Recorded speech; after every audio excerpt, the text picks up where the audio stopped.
মাগুরায় শিশু আসিয়া ধর্ষণ ও হত্যা মামলায় রায় আগামী 17 মে। দ্বিতীয় দিনের যুক্তিতর্ক শেষে তারিখ নির্ধারণ, ন্যায় বিচার পাওয়ার প্রত্যাশা পরিবারের। রংপুরে বাস চাপায় মোটরসাইকেল আরোহী মা মেয়ে সহ একই পরিবারের ৩ জন নিহত, আহত ১। নরসিংদীতে ট্রলি উল্টে চালকের মৃত্যু। অনলাইন জুয়ার ভয়াল থাবায় নিঃস্ব ঠাকুরগাঁওয়ের বহু পরিবার প্রলোভনের ফাঁদে পড়ে বিক্রি করছেন জমি জমাও। নেপথ্যের অপরাধীদের আইনের আওতায় আনার দাবি। আমাদের ফ্যামিলিটাও অনেকটাই এটা থেকে ক্ষতিগ্রস্ত হয়েছে। টাকা ধরে 100 টাকা 200 টাকা পাচ্ছে, 200 টাকা ধরলে 300 টাকা পাচ্ছে, এভাবে আস্তে আস্তে লোভ দেয়।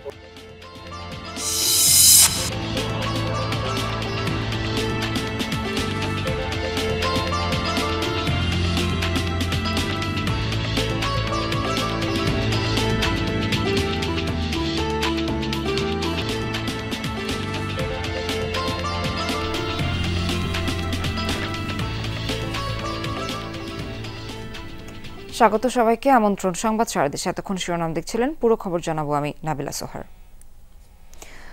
মাগুরায় শিশু আসিয়া ধর্ষণ ও হত্যা মামলার রায় ঘোষণা হবে আগামী 17 মে। সকালে নারী ও শিশু নির্যাতন দমন ট্রাইব্যুনালের বিচারক এম জাহিদ হাসানের আদালত এ তারিখ নির্ধারণ করেন। আইনজীবীরা জানান, আদালতে আজ দ্বিতীয় দিনের যুক্তিতর্ক হয়। সকালে আসামি হিটু শেখ, জায়দা বেগম, সজীব শেখ ও রাতুল শেখকে কঠোর নিরাপত্তায় নারী ও শিশু নির্যাতন দমন ট্রাইব্যুনাল আদালতে হাজির করা হয়। এর আগে গতকাল প্রথম দিনের যুক্তিতর্ক হয়। গত 6 মার্চ জেলার নান্দোয়ালি গ্রামে বোনের বাড়িতে বেড়াতে গেলে শিশু আসিয়াকে ধর্ষণের পর হত্যা চেষ্টা করে বোনের শ্বশুর হিটু শেখ। পরে চিকিৎসাধীন অবস্থায় 13 মার্চ রাজধানীর সম্মিলিত সামরিক হাসপাতালে আসিয়ার মৃত্যু হয়। এই ঘটনায় আসিয়ার মা আয়েশা আক্তার বাদী হয়ে মামলা করেন।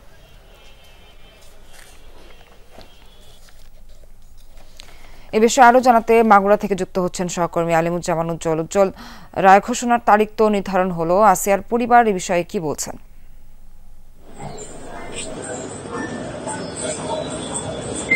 সোয়ারে কিছুক্ষণ আগেই কিন্তু যে আসিয়া হত্যা মামলার যে রায়, সেই অর্থাৎ যুক্তিতর্ক ছিল আজ, যে যুক্তিতর্কের শেষ দিন ছিল, সেই যুক্তিতর্কের শেষ দিন কিন্তু যুক্তিতর্ক কিছুক্ষণ আগেই শেষ হয়েছে।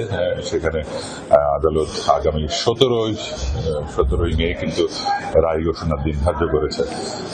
আমরা যতটুকু রাষ্ট্রপক্ষের যে সরকারি কৌশলী, তার মাধ্যমে জানতে পেরেছি যে তারা সঠিক যুক্তিতর্ক উপস্থাপন করেছেন। তারা বলছেন যে এই ঘটনায় তারা সর্বোচ্চ শাস্তি চান। আমি এই মুহূর্তে যে রাষ্ট্রপক্ষের পিপি মনিরুল ইসলাম মুকুল আছেন আমার সাথে, আমি তার কাছে একটু জানতে চাই যে আসলে যে আপনারা কি এই যে আসিয়া হত্যা মামলা যে রায় 17 তারিখ, আপনারা কি চান, সর্বোচ্চ কি চান আশা করছেন সত্যের বিষয়ে?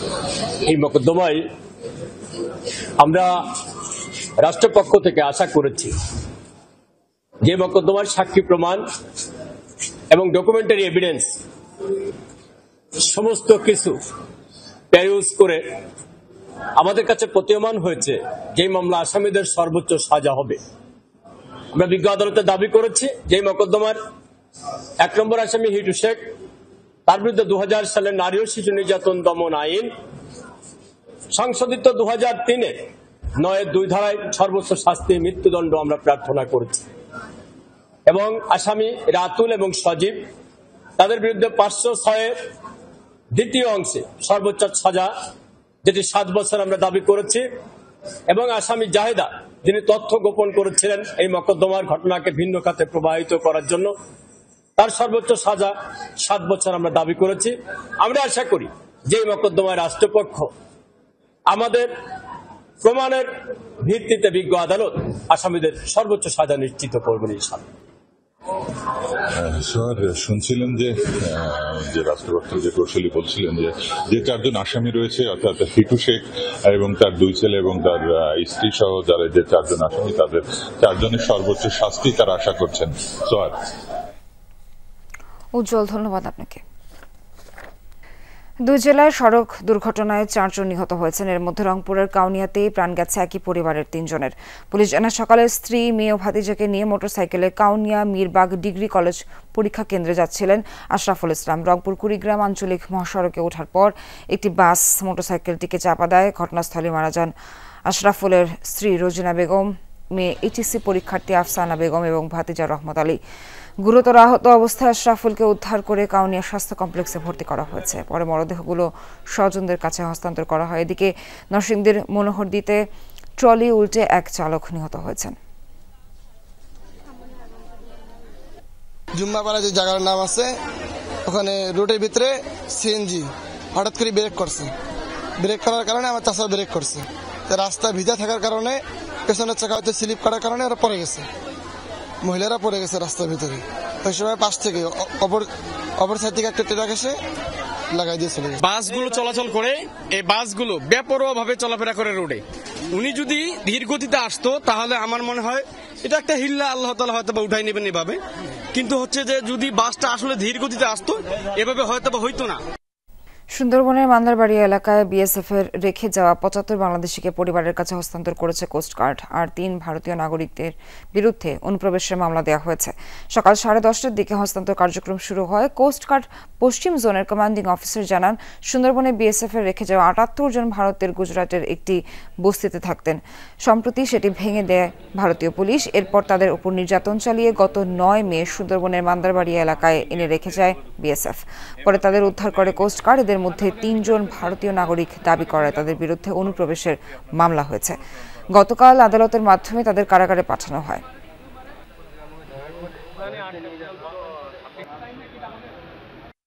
একসাথে সকলেই পরিবার সহ ধরেছে, কিন্তু আমাকে ধরে আলাদা করেছে। পরিবার কোনে আছে জানি না স্যার।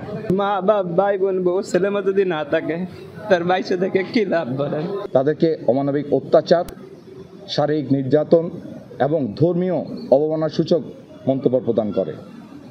তাদেরকে চোখ বেঁধে 2টি সামরিক বিমানে করে, একটা সামরিক বিমানে ছিল তারা এই ৭৮ জন পুরুষ সদস্য এবং তাদের অন্যান্য পরিবার অন্য সদস্য আরেকটা বিমানে করে তাদেরকে বিভিন্ন জায়গায় প্রেরণ করা হয়।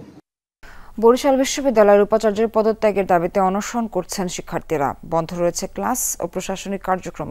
এই বিষয়ে আরও জানাতে বরিশাল থেকে যুক্ত হচ্ছেন সহকর্মী কাউসার হোসেন। কাউসার, আন্দোলনরত শিক্ষার্থীরা কি বলছেন? সংকট নিরসনে আলোচনার কোনো উদ্যোগ কি নেওয়া হয়েছে কিনা কি জানতে পারলেন?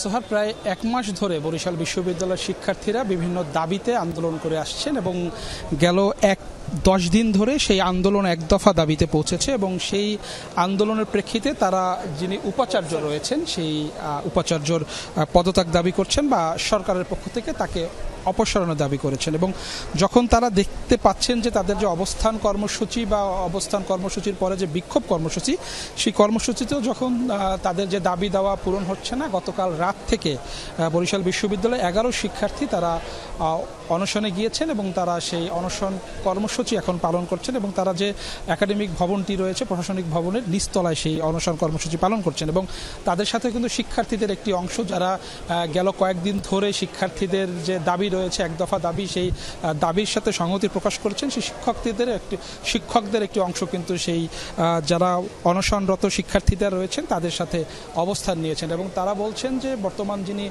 উপাচার্য রয়েছেন তিনি 5 আগস্টের পরে এখানে বিপ্লবের যে বিপ্লবী উপাচার্য হিসেবেই তাকে এখানে নিয়োগ দেওয়া হয়েছিলেন, কিন্তু তিনি এখানে যোগদান করার পরে যারা ফ্যাসিস্ট আমলে ছিলেন তাদেরকে এখানে পুনর্বাসনের চেষ্টা করছেন এবং যারা জুলাই আগস্টের আন্দোলনে শিক্ষার্থীদের পক্ষে ছিলেন তাদেরকে নানাভাবে পানিশমেন্ট দেওয়া হচ্ছে এবং যে বিশ্ববিদ্যালয়ের যে অবকাঠামোগত উন্নয়নের কথা তিনি বলেছিলেন বা শিক্ষার্থীদের নানা সমস্যা সমাধানের কথা তারা যেটা বলেছিলেন কোনো কিছুই তিনি পালন করতে পারেনি। উল্টো শিক্ষার্থীরা যখন আন্দোলন করেছেন সেই শিক্ষার্থীদের বিরুদ্ধে থানায় অভিযোগ দিয়েছেন। এর প্রেক্ষিতে আসলে যারা শিক্ষার্থীরা এখানে আছেন এবং শিক্ষকদের একটি অংশ তারা বলছেন যে যত দ্রুত সম্ভব উপাচার্যকে পদত্যাগ করতে হবে। সোহার, কাউসার, ধন্যবাদ আপনাকে। অনলাইন জুয়ার ভয়াল থাবায় নিঃস্ব ঠাকুরগাঁয়ের শত শত পরিবার। কেউ কেউ জুয়ায় লগ্নি করতে বিক্রি করেছেন জমি জমাও। চোখের সামনে বহু পরিবারকে ধ্বংস হতে দেখেও জুয়ারিদের সংখ্যা দিন দিন বাড়ছে। সচেতনতামূলক প্রচারণার পাশাপাশি এসব অনলাইন বেটিং সাইটের পেছনে থাকা রাঘব বোয়ালদের আইনের আওতায় আনার দাবি স্থানীয়দের।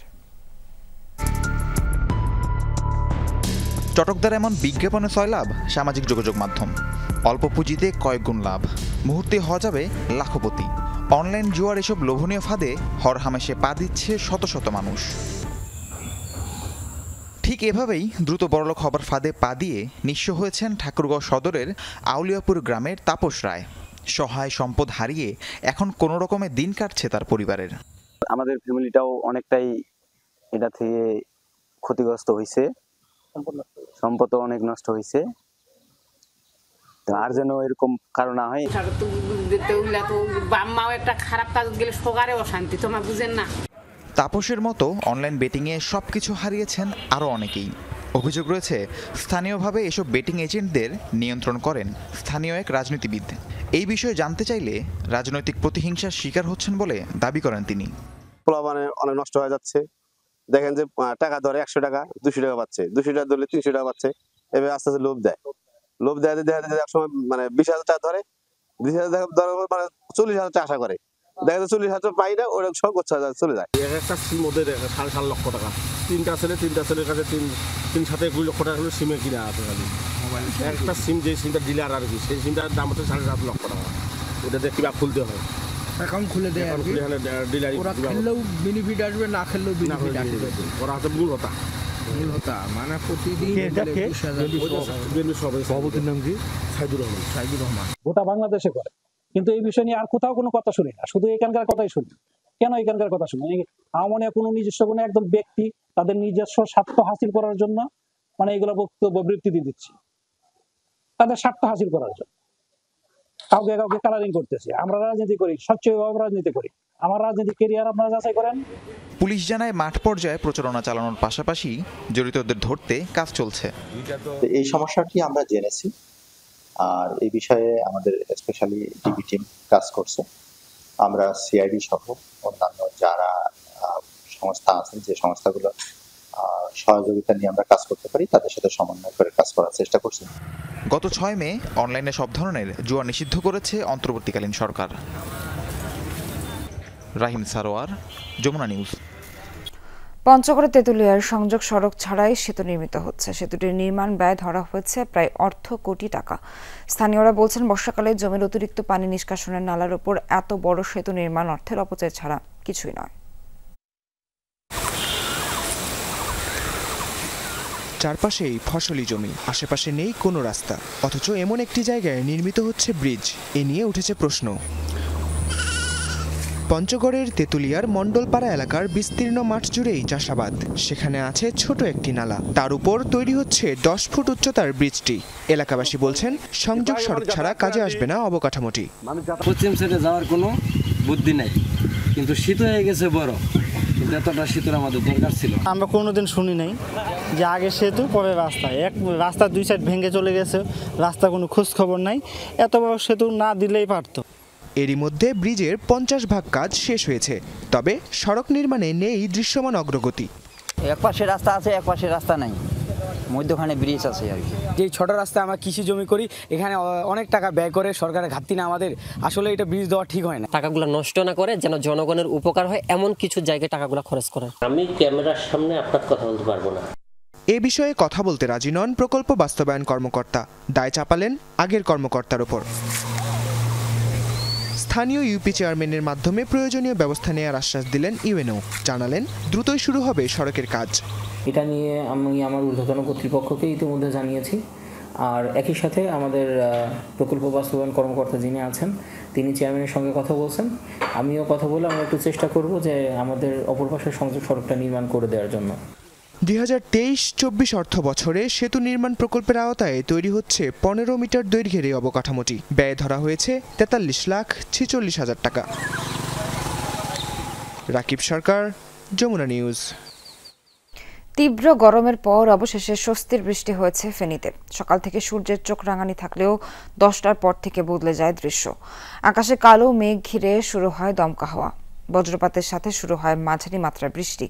গত 5 দিন ধরে গরমে অতিষ্ঠ জনজীবন। বৃষ্টি হওয়ায় কমেছে গরমের তীব্রতা, ফিরেছে স্বস্তি। উপজেলাগুলোতেও বৃষ্টির খবর পাওয়া গেছে। ঝড় ও বজ্রপাত হলেও কোথাও ক্ষয়ক্ষতির তথ্য মেলেনি। এখানে শেষ করছি সংবাদ সারা দেশের এখনকার আয়োজন। সঙ্গে থাকার জন্য ধন্যবাদ সবাইকে।